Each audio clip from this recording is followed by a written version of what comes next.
şehir yazıldı. Ben mahnı besteliyorum.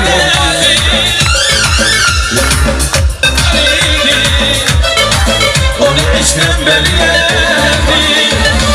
Ben sana şehir yazıldım. Sen mahnı besteliyorum. Körpe sevgimiz var idi. Onu eşrem belirledim.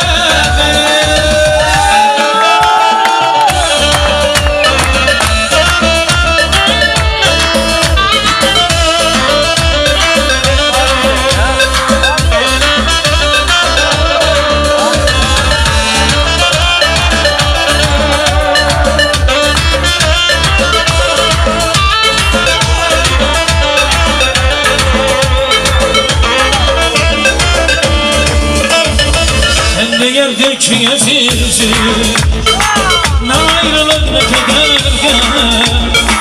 Ben de geldim ki sevgili bakmayan ben sana görürken.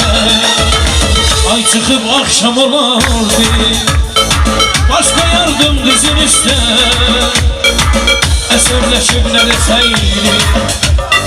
Ben de geldim gözümün üstte. Sen bana şiir yazardın, ben mahnı besteledim. Körpe sevgimiz var idi. Onu eşrem belirledim.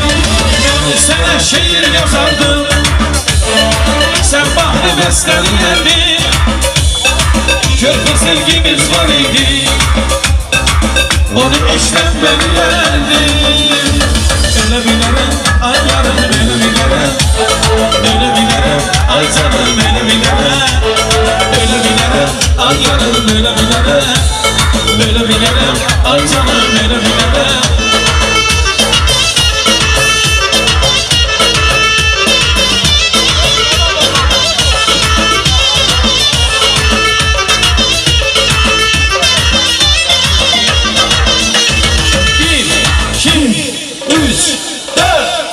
O güzel hanımdır, o benim canımdır. Ben onun xəstəsi, o da dərmanımdır.